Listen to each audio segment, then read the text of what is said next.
Hello everyone, welcome और welcome back.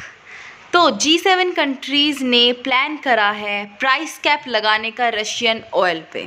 अब question ये उठता है, क्या होता है प्राइस कैप? क्या इंडिया इस प्लान को सपोर्ट करेगा? Which side will India pick, Russia और G7 countries? So let's discuss this all in this video. G7 countries जिसमें कि आती है UK, US, France, Germany, Italy, Japan, Canada. इन सब के फिनेंस मिनिस्टर ने प्लान करा है कि ये लोग जो रशिया के ऑयल्स हैं उस पर एक प्राइस कैप लगाएंगे, एक सीलिंग लगाएंगे, जिसका मतलब क्या होता है कि फॉर एग्ज़ाम्पल जैसे रशिया का ऑयल का मार्केट प्राइस है 100 रुपये, लेकिन जब प्राइस कैप लगाया जाएगा तो जितनी भी कंट्रीज़ इन्वॉल्व होंगी उस प्लान में जो कि प्राइस कैप लगा रही हैं, अगर उन्होंने बोला कि हम रशिया से ऑयल सिर्फ 60 रुपये में ख़रीदेंगे तो वो 60 में ही ख़रीदेंगे अगर प्राइस कैप लग जाता है तो। अब डजेंट मैटर मार्केट में रशिया के ऑयल का प्राइस फिर 200 हो जाए, 300, जो कंट्रीज़ हैं सारी वो 60 में ही लेंगे। अब ये पॉसिबल कैसे होगा?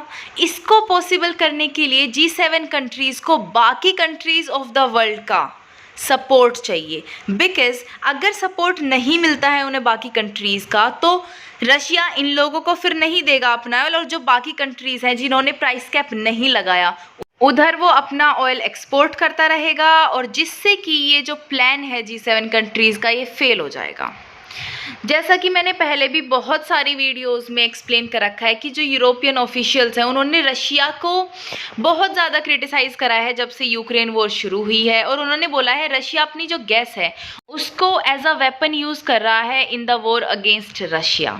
इवन आपने एक न्यूज़ पढ़ी भी होगी, यूक्रेन ने बोला था कि इंडिया जो ऑयल ख़रीद रहा है रशिया से उसमें यूक्रेन का ब्लड है।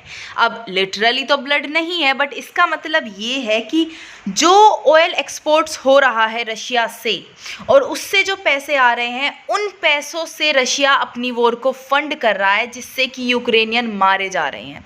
इस वॉर को फंड किया जा रहा है और इसलिए ये स्टेटमेंट दिया गया था यूक्रेन के द्वारा। ठीक है, अब जैसा कि मैंने बोला कि अगर कुछ कंट्रीज़ नहीं साथ देंगी यूरोपियन यूनियन का, G7 का प्राइस कैप लगाने में, तो ये प्लान उनका फेल हो सकता है। इसलिए यूरोपियन यूनियन ने अर्ज करा है चाइना और इंडिया को कि भाई आप भी हमारे साथ आओ, हमें सपोर्ट करो रशिया के ऑयल पे प्राइस कैप लगाने के लिए। अगेन इससे क्या होगा, रशिया की जो इकोनॉमी है उसको एक और बड़ा झटका लगेगा अगर प्राइस कैप लग जाता है तो, क्योंकि वो अपना जितना फिर डिज़र्व करती है उनका ऑयल का प्राइस होना वो नहीं करेंगे प्राइस कैप की वजह से। एक तो एक्सपोर्ट करना पड़ेगा उनको ज़रूरी, क्योंकि घर पे रख के तो काम नहीं चलता है, आपको चीज़ें सेल करनी पड़ेगी तभी आपके पास फंड आएगा। ठीक है, तो सेल तो करना पड़ेगा, लेकिन अगर प्राइस कैप लग गया तो जितने प्राइस पे वो सेल करना चाहते हैं उतने पे नहीं कर पाएंगे, उनको इवेंचुअली एक्सपोर्ट करना भी पड़ेगा और लॉस भी झेलना पड़ेगा। अब यूएस ने बोला है कि हमारी जो बातें हैं इंडिया के साथ इस टॉपिक पे प्राइस कैप लगाने को लेकर वो बहुत ही कंस्ट्रक्टिव टॉक्स हुई हैं, आगे देखते हैं क्या होता है। लेकिन चाइना ने ये बोला है कि putting a price cap is really very complicated issue.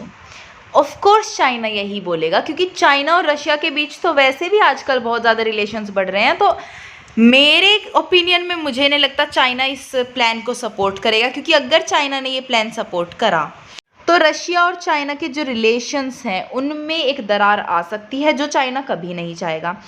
लेकिन अगर हम इंडिया की बात करें तो हमारे इकोनॉमिक पॉइंट ऑफ व्यू से ये डील हमारे लिए बहुत अच्छी है, क्योंकि प्राइस कैप लग जाएगा तो हमारा तो बहुत सारा तो बजट ऐसे ही बच जाएगा, फिर पैसे बच जाएंगे और हमें ऑयल और ज़्यादा सस्ता मिल जाएगा। वैसे ही रशिया हमें डिस्काउंटेड प्राइस पे दे रहा है, लेकिन और प्राइस कैप लगने से हमें और ज़्यादा सस्ता वो तेल पड़ेगा, तो हमारे जो कंट्री है, हमारे जो पीपल हैं उनके लिए बड़ा फ़ायदेमंद डील है। लेकिन अगर हम डिप्लोमेटिक पॉइंट ऑफ व्यू से देखें तो रशिया के साथ जो हमारे रिलेशंस हैं वो ख़राब होने के पूरे चांसेस हैं। फिर हमारे रिलेशंस रशिया के साथ डेकेड्स पुराने हैं, रशिया भी हमारा सालों से साथ देता आ रहा है और हमने भी रशिया की मदद करी है जब भी चाहिए। आपने देखा भी होगा यूक्रेन इश्यू में भी इंडिया ने रशिया के अगेंस्ट कोई स्टेटमेंट नहीं दिया। इवन इफ इंडिया की खुद की बहुत बदनामी हुई, इसमें इंडिया को क्रिटिसाइज करा गया ग्लोबली, लेकिन इंडिया ने फिर भी रशिया के अगेंस्ट कोई स्टेटमेंट नहीं दी। बस अभी कुछ दिन पहले यूएनएससी में for the very first time since this war started Russia के अगेंस्ट हमने वोट डाला है।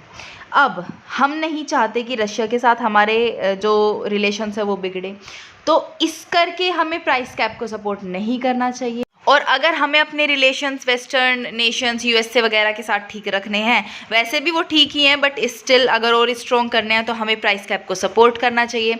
अभी तक इंडिया ने इस मुद्दे को लेकर कोई स्टेटमेंट नहीं दी है, बट आगे देखते हैं क्या होता है। अगर हम रशिया की बात करें तो रशिया ने बोला है कि जो भी नेशन प्राइस कैप को सपोर्ट करेंगे हम उनको ऑयल सेल ही नहीं करेंगे। जो भी नेशन इस चीज़ में एंगेज होगा हम उधर अपना ऑयल एक्सपोर्ट नहीं करेंगे, हम जो सप्लाई है वही बंद कर देंगे। दूसरी बात, रशिया ने ये भी बोला है, काफ़ी ज़्यादा कॉन्फिडेंस दिखाया है कि जो हमारे नेशंस है जिनके साथ हमारे अच्छे रिलेशन है, जैसे कि इंडिया हो गया और चाइना हो गया, वो लोग, हमें पक्का विश्वास है कि वो लोग प्राइस कैप को सपोर्ट नहीं करेंगे। अब रशिया बहुत ज़्यादा कॉन्फिडेंस दिखा रहा है, उसका बनता भी है दिखाना, क्योंकि इंडिया ने, जैसा कि मैंने पहले भी बोला, इतनी बड़ी वॉर होने के बावजूद इंडिया ने सिर्फ एक बार यूएनएससी में रशिया के अगेंस्ट वोट दिया है। उसके अलावा ना ही कोई कभी स्टेटमेंट दी रशिया के अगेंस्ट, ना ही कुछ किया। तो रशिया का इतना ज़्यादा कॉन्फिडेंस में आना भी लाजमी है। बाकी बहुत सारे जो मीडिया कंपनीज हैं वो बोल रही हैं कि India is likely to support this price cap. अब पता नहीं, इंडिया ने ऐसा कुछ बोला नहीं है, ऑफिशियल कोई नोटिस नहीं आया, कोई स्टेटमेंट नहीं आया, लेकिन जो बहुत सारी मीडिया कंपनीज है उन्होंने ये बोला है कि बहुत ज़्यादा चांसेस है कि इंडिया इस डील को सपोर्ट करेगा, क्योंकि ये इकोनॉमिक पॉइंट ऑफ व्यू से हमारे लिए बहुत ही अच्छी डील है, तो ऐसी अपॉर्चुनिटी नहीं जाने देना चाहिए। अब इंडिया का क्या टेक है वो तो आगे पता चलेगा। Let's see what happens. This was the video for you guys. I hope you loved it. If you did, please give it a thumbs up and subscribe to my channel, and I'll see you in the next video. Till then, stay happy, healthy, and bye.